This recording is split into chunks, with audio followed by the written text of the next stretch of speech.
Ni hao, je suis Greg le Geek et je vous souhaite la bienvenue pour cette nouvelle présentation du T-Geek, The Channadic, parce que voir les produits en photo, c'est bien, mais les voir en vidéo, c'est mieux. Alors débridez-vous et découvrez tout notre site tech en direct de Shenzhen en Chine. Et parce que chacune de nos présentations commence par un générique, voilà Pangeek.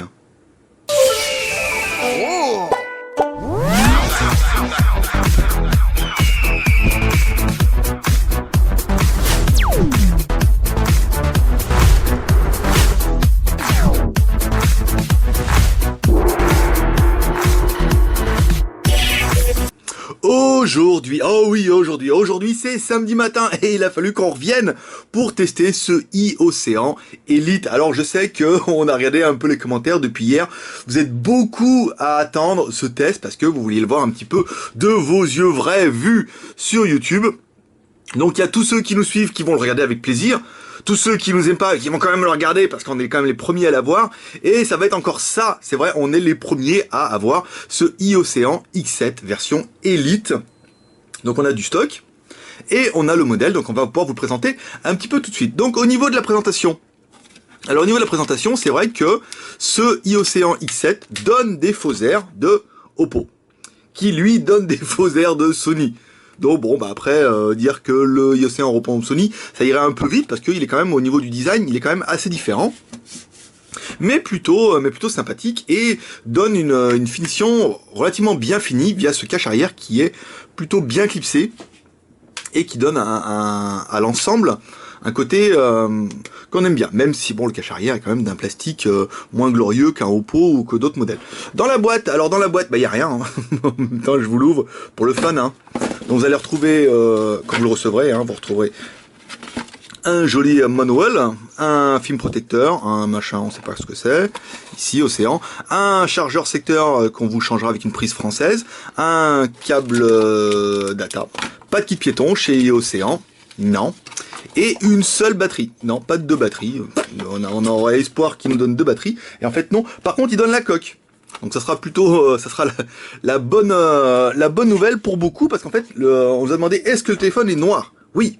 Est-ce que le téléphone est blanc? Oui, mais il est noir devant et blanc derrière. Donc il est clair, pour ceux qui le veulent blanc, bah ça sera bien. Pour ceux qui veulent noir, il vous suffira de mettre la coque derrière et vous aurez un téléphone noir. Alors, au niveau de l'intérieur, qu'est-ce qu'on retrouve? On va regarder un petit peu les cartes SIM. Donc on a bien une carte SIM et une micro SIM. C'est vraiment ce qu'on avait vu un petit peu déjà hier sur le Oppo C2 Platinum avec ces deux formats. Si, on va regarder, donc là, est-ce qu'il note SIM 1, SIM 2, donc il note pas celle qui est GSM et 3G, mais généralement il y en a une des deux qui sera 3G, et une des deux qui sera GSM, mais souvent dans les nouveaux téléphones, en fait, on peut intervertir, hein. Le téléphone fait la commutation tout seul. Donc c'est bien, on a bien une micro SD, la batterie, donc une seule batterie, encore une fois, non, nous pas de deux batteries, on a demandé pour une 3000 mAh, pour l'instant non. Enfin, on peut vous changer le sticker si vous voulez, hein. On peut faire le sticker 3000, ça fera la blague. Alors là, on clipse le téléphone, ici. Donc, bouton de mise en route sur le côté droit. Normal, comme beaucoup de téléphones. Sous le dessus, hop, on va bien refermer un petit peu le cache. Voilà, sous le dessous, une connectique micro USB, un microphone, c'est toujours pratique pour téléphoner. Bouton volume plus moins, et sur le dessus, un jack 3.5. À l'arrière, une caméra qui est donnée pour du 12 millions de pixels. On testera tout à l'heure, hein. On va vous faire des petits peu des photos. On a fait des photos hier soir, on va certainement refaire des photos en fait dans la journée pour avoir un meilleur rendu. Donc à la mise en route, bon bah la bonne nouvelle c'est qu'il est en 4.2. Ça fera plaisir à pas mal de monde, déjà qu'il ne l'ait pas laissé en 4.1, mais bon, si vous avez déjà vu le test du X7 en version basique, c'est exactement le même, hein, à part qu'ils ont passé à 2 Go de RAM, 32 Go de ROM, et avec le processeur turbo. Donc, alors, les yeux en 86, ça, c'est le plus normal, étoile dièse, bon, beaucoup, vous l'avez vu, ça, hein, 304, 66, 33, dièse, étoile, si vous avez vu le test avant le test, au niveau des fréquences. Donc ça nous tenait à cœur de voir un petit peu ce qu'il avait dans le ventre. Donc au niveau de la SIM 1, au niveau du GSM, on a tout 850, 900, 1800, 1900. Au niveau du 3G, on recommence 800, 850, 900, 1900, 2000. Alors on a lu qu'apparemment c'était possible que ça soit coché, mais que ça fonctionne pas. Enfin ça on n'a jamais vu nous, hein, que ça était coché mais ça fonctionnait pas. Il faudrait quand même qu'ils modifient la ROM dedans pour que le mode ingénieur fasse la blague et tout. Ça m'étonnerait qu'Océan s'amuse à faire des blagues comme ça, sinon ça aurait tendance à mal passer. Les boutons du bas, sont vibrants, mais pas rétroéclairés. Alors peut-être qu'il y a un truc à faire dans les réglages. Stockage, application, langue et saisie, c'est qu'on va retrouver ça, programmation. Ici, je pense pas qu'on puisse activer le rétroéclairage. Hein. Alors, profil audio, affichage, peut-être. Thème, fond d'écran, luminosité. Non, bon, on va pas passer une demi-heure là-dessus. Non, profil audio. Non, affichage, stockage, batterie. Les boutons sont pas rétroéclairés, ça c'est dommage. Alors on continue, une sim, 2 sims, 3 sims, donc ça c'est bon, on a fait. Ensuite, aucun de nos tests ne serait complet sans...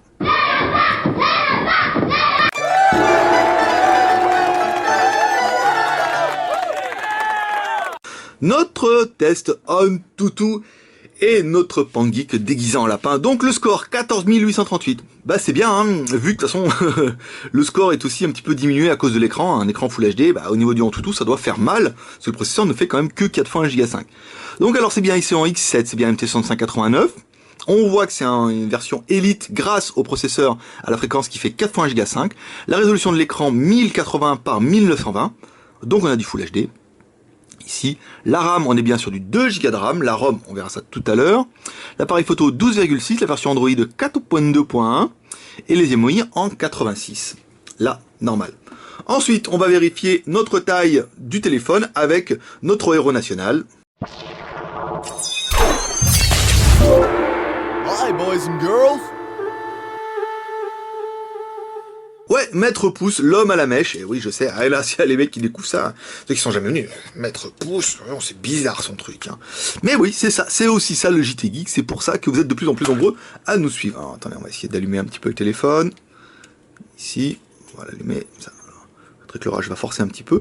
Donc, on a bien un écran de 5 pouces. Parce que là, j'en ai déjà fait hein, hier, en appuyant sur tous les boutons. Alors, la taille du téléphone, il fait 140, donc 14 cm. La largeur, 70, et l'épaisseur, bon, il fait moins de 100 cm, donc il est relativement fin. Donc, alors on remercie Maître Pouce pour sa prestation, hein, tous les jours, hein, 2 prestations hier, une prestation aujourd'hui, il n'arrête pas. Qu'est-ce qui est tombé? Bon, on saura pas, tant pis. Alors, Maître Pouce, c'est fait. Ensuite, on va attaquer la mémoire. Alors, la mémoire, au niveau de la mémoire du téléphone, ici, le stockage. Donc nous on a désinstallé la carte SD hein, pour pouvoir faire des belles photos où on voit l'espace de stockage, donc il reste 1 Go 5 pour installer vos applications. La carte SD elle fait bien 8 Go et l'espace total du téléphone il reste 26 Go 77, donc c'est bien un 32 Go. Ici, alors attendez, si je l'ai désinstallé je vais la réinstaller, ici, hop. Non c'est bon, elle s'est réinstallée en fait au redémarrage. Alors ensuite on va essayer les applications, voir un petit peu ce qui tourne. En cours. Alors, 497 utilisés, 1 Go 4 de libre, donc c'est bien un téléphone qui fait 2 Go. Au niveau de la technique, alors on va essayer de lancer notre Z-Device. Alors on a bien 2 caméras, GPS, Wi-Fi, Bluetooth, l'accéléromètre. Oui, normal, alors, maintenant je veux dire l'accéléromètre, c'est vraiment une formalité. Le compas. Voilà, donc il est bien, la boussole s'enflamme comme il faut, donc c'est la preuve que ça fonctionne. Ensuite, l'OTG, il est où mon copain OTG? C'est peut-être ça qui est tombé. Alors attendez, je cherche. Bougez pas. Ah mais il est là à côté. Il n'était pas tombé loin. Alors l'OTG, donc on prend toujours notre connectique OTG, on met dedans, et ça s'allume. Vous voyez sur notre X7 ancienne génération, ça s'était pas allumé, et là pourtant ça s'allume, donc c'est bien. Donc on a bien la carte SD, le stockage téléphone et le stockage USB externe. Ici, on a mis notre carte mémoire, vous voyez, avec toutes nos applications préférées. Hop, on l'enlève, et il se déconnecte. Donc, le téléphone est bien OTG, et ça, c'est une bonne nouvelle. Parce que si vous voulez rajouter des disques durs, ou des clés USB, des claviers, des machins, des trucs, ça pourrait être bien. Donc, au niveau de la version Android, bon, il aura été assez flagrant que c'est une version 4.2. Ici, 4.2.1. On va regarder si elle boot. Non, pas, une petite surcouche quand même.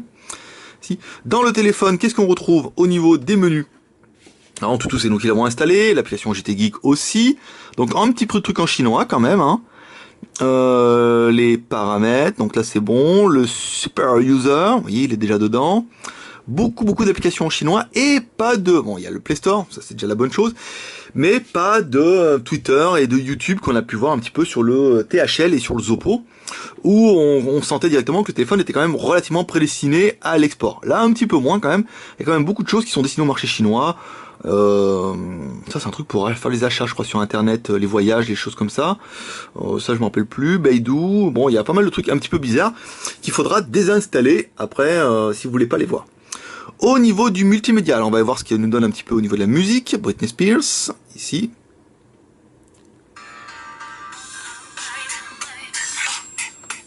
Alors, eh ben c'est un téléphone. Donc au niveau de la musique, bon bah il manque un petit peu de grave. Les aigus, on a failli en avoir, donc toujours pareil, on reste dans le registre des médiums. C'est normal, c'est un téléphone aujourd'hui. Très peu de téléphones avec ce rapport prix vont nous donner un son exceptionnel, hein, forcément. Si vous voulez un son bien, il faudra taper soit chez Huawei, soit par exemple le Vivo ou le Oppo, où là quand même on a un son qui sort un petit peu des sentiers battus. Alors, au niveau de la vidéo en Full HD, on va baisser un petit peu le son. Alors, tout de suite, voilà, amis des noirs profonds, eh ben, c'est pas mal. Peut-être un petit peu terme, ça manquerait peut-être un petit peu de luminosité, mais le contraste est bon.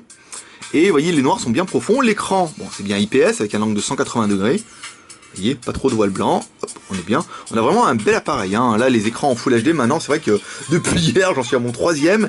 Et ils nous déçoivent pas. On a vraiment de très très beaux écrans. Très très classe. Et ça va faire plaisir. Alors, je vais regarder s'il n'y a pas moyen de booster un petit peu la luminosité. Alors, la luminosité ici. Qu'est-ce qui s'est passé? Waouh, dis donc, ouais. Bon là, vous tenez 20 minutes en batterie, hein, mais ça pète. Donc là, il est en auto, hop, c'est bien. Donc au niveau de la musique, c'est fait, de la vidéo, c'est fait. Les jeux, on vous fait pas le jeu parce qu'on n'a pas de jeu exceptionnel. Hein. Si vous faire voir Temple Run, il fonctionne quasiment sur tous les phones maintenant, sur tous les quad-core. Alors au niveau de l'arrière, au niveau du flash, bon bah c'est pas mal, hein, ça éclaire, vous voyez, dans notre boîte qui est quand même relativement noire, on arrive bien à voir ce qu'il y a dedans.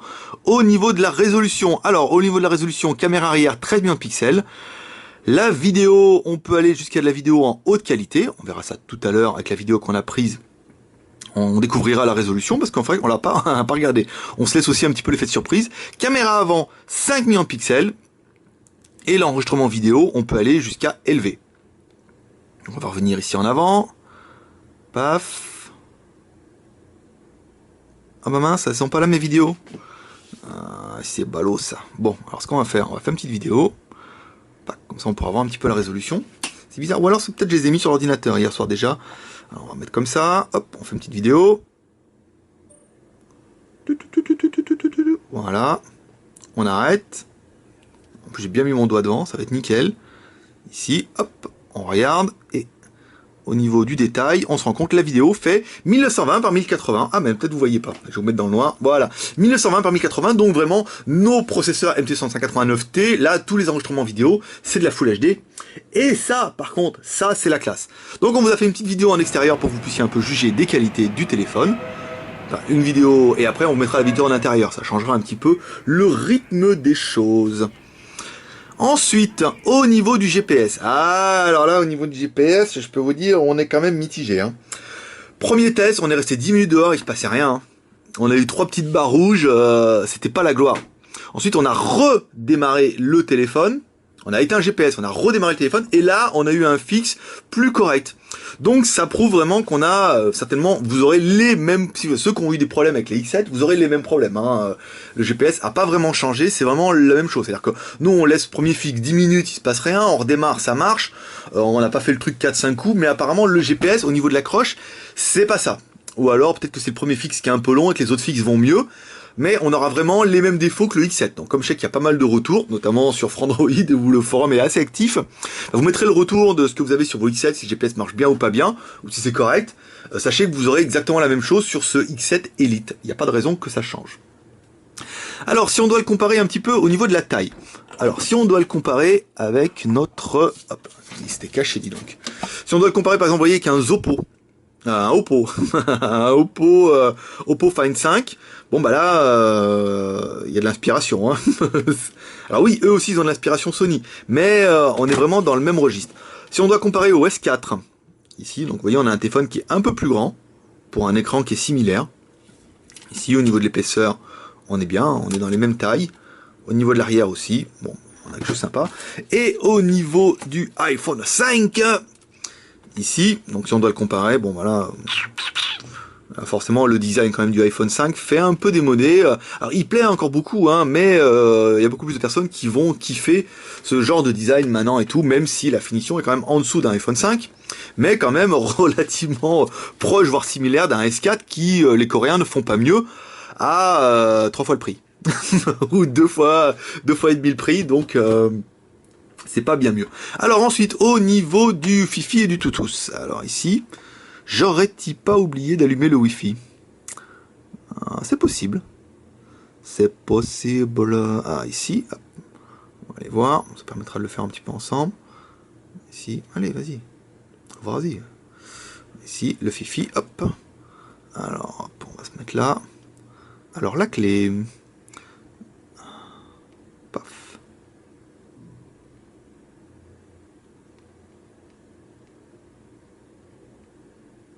Paf, paf. Bon, le clavier, il est bien, hein. La taille 5 pouces, c'est pas mal, hein, quand même, hein. Ça fait un bon, une bonne taille. Alors, accrochera ou accrochera pas? Parce que normalement, hop, accrochera, facile. Bon, bah, au niveau du signal, on est bien, hein. On est, comme tous nos téléphones, on est entre 2 et 3 bars, tout le temps. Donc, c'est plutôt confortable. Alors, on va mettre le téléphone en route. Alors, sur quelle cochonnerie il va démarrer? Hop, la navigation, c'est bien. Alors, on va aller directement sur la Skyphone Boutique. On vous rappelle que vous pourrez acheter ce téléphone sur la Skyphone Boutique. On vous a fait une photo là pour voir. Bah oui, on a du stock, bien sûr. Bien sûr, on a du stock. On les a reçus hier. On a commandé. On n'a pas commandé 100 ou 200, nous. Hein. Désolé, on n'est pas assez riche, hein, parce qu'il coûte quand même une blinde. Mais on a du stock. Et généralement, ça suffira pour le week-end, en attendant la semaine prochaine qu'on puisse en recommander. Donc là, alors au niveau, bah oui, la page elle s'ouvre quand même relativement bien. Alors je sais pas si en mettant le téléphone sur le côté, on aura fait une bonne affaire. Ici, donc là les batteries, on s'en fout. Le test du Beyond, le iOcéan Elite Full HD. Donc tout ce qu'on aura aimé sur ce téléphone-là. Bon, c'est un iOcéan, c'est vraiment une marque qu'on voulait pas faire à la base, et devant la pression nationale, eh ben, on a décidé de la faire. Vous étiez trop à nous la demander, et en fait on n'a pas été déçus. C'est quand même un très très bon téléphone. La version Android 4.2, le processeur MT6589, c'est un 4 core 4x1 Go 2. On a bien aimé l'écran en Full HD. La classe en 5 pouces, ça c'est bien. Toutes les fréquences, 900, 2000, pas mal. La caméra 12 millions plus 5 millions, ça c'est vérifié. La batterie 2000 mAh, la coque en option qui vous permettra de passer le téléphone en noir. Et enfin le prix à 249 €. Ça fait un téléphone très bon rapport prix. Hein. Nous on est placé moins 4,80 € de points de fidélité, ça vous fait un téléphone à un peu plus ou un peu moins de 245 €. On est dans la même gamme hein, que le Oppo Platinum, que le THL V8. Non, le THL V8 est moins cher. Mais on a vraiment quelque chose d'assez proche et quand même un très très bon rapport prix. Qu'est-ce qu'on regrettera pour sur l'appareil? Alors bah le GPS, hein, apparemment le GPS c'est pas le fort de ce iOcéan. Le fait qu'on n'arrive pas au premier fixe à avoir quelque chose de correct, enfin, surtout qu'on n'arrive pas à avoir de GPS au premier fixe. Nous on est resté 10 minutes hein, dehors. Après on a à force de regarder le vide du 31e, on s'est dit, on dit, oh là, on va redémarrer l'appareil, hein, sinon on risque de jeter. Hein. Alors, on regarde le GPS, sinon dans l'ensemble l'appareil est plutôt bien. Alors, à la question, vu les challengers, on a le iOcéan X7 Elite, on a le Oppo C2 Platinum, on a le W8 Beyond et on a là le X2. Pour nous, ça serait quand même le Oppo C2 Platinum. Parce que, voilà, c'est un Oppo, la finition est quand même assez différent de ce qu'on a pu voir au niveau du marché, l'écran est de très bonne qualité, et le GPS, même s'il n'est pas exceptionnel, fonctionne un peu mieux. Le W8, lui, étant d'un design quand même un petit peu plus rustre, et n'ayant pas toutes les fréquences, il n'a pas le 900. Donc ça sera négatif pour beaucoup, ou carrément discriminatoire. Donc pour nous, ça sera le Oppo, un petit peu plus au-dessus de ça. En parlant de Oppo, puisqu'on commence à se faire des copains ici, lundi, on aura le Oppo C3. Oui, je sais, c'est le JT Geek et on est les premiers les gars, à chaque fois. Hein. Lundi, on devrait avoir le Oppo C3. Donc lundi, ça veut souvent dire mardi. Hein. Donc si on l'a pas lundi, vous l'aurez certainement mardi ou peut-être que lundi soir, vous aurez un test avant le test. Donc on aura le Oppo C3, encore une fois, avant tout le monde. Je suis désolé pour les autres, mais ça se passe comme ça. Hein. Je veux dire, aujourd'hui, quand on a des marques qui nous contactent en disant « Ouais, on a vu vos reviews, c'est bien, vous êtes toujours les premiers machins et on aimerait bien que vous fassiez les reviews machin. » Voilà, on en tire une certaine gloire. Donc voilà mes petits geeks, c'est tout pour aujourd'hui. Si vous avez aimé cette vidéo, vous pouvez laisser un max de commentaires, vous pouvez la partager sur Facebook, Twitter, Google+. Pour toute question, vous pouvez les poser sur le blog ou via la boutique. Vous pouvez rejoindre la grande famille des Geeks Chain Addict. Il y en a plein. Sur le blog JT Geek, sur le forum, sur Facebook, sur Twitter, sur Google+, ou via l'application JT Geek. Vous voyez, il y a une petite application qui permet... Voilà, on est sur la version mobile, on va regarder voir s'il veut bien basculer sur la version site web normale. Un petit peu long, vous voyez, autant la boutique a été légère, autant le blog, il semble un petit peu plus lourd. Donc on a tous les liens, vous allez sur jtgeeko.com et vous allez pouvoir retrouver tous les liens. Vous pouvez vous abonner à notre chaîne YouTube, comme ça vous recevrez cette vidéo avant tout le monde. Les abonnés à notre chaîne YouTube recevront cette vidéo samedi matin vers, je sais pas quelle heure il est là, vous la recevrez vers 6h du matin. Et sur le blog, vous la verrez vers 8h. C'est quand même, ou 10h. C'est quand même pas la catastrophe, mais vous la recevrez un petit peu avant tout le monde. Ouais, petit geek, n'hésitez pas à nous laisser un pouce vert pour nous encourager. Pas besoin de laisser un pouce rouge. Personne peut laisser de pouce rouge. Vous êtes trop nombreux à avoir attendu ce téléphone et à avoir attendu que JT Geek vous le teste. Et ouais, ça se passe comme ça, je sais. Beaucoup vont nous haïr encore à cause de ça. Mais beaucoup vont nous adorer aussi à cause de ça. Voilà mes petits geeks, c'est tout pour aujourd'hui. Moi je vous dis à lundi pour un prochain test. Sinon il y aura certainement un Shenzhen HD lundi avec spécial... Non, je vous le dis pas. Il faudra revenir lundi. Vous découvrirez un peu ce qu'on vous a réservé pour notre prochain Shenzhen HD. Voilà mes petits geeks, c'est tout pour aujourd'hui. Moi je vous dis à lundi. N'hésitez pas à aller sur le JT Geek, à vous abonner, à nous suivre, à partager. Allez, bon week-end. Bye bye.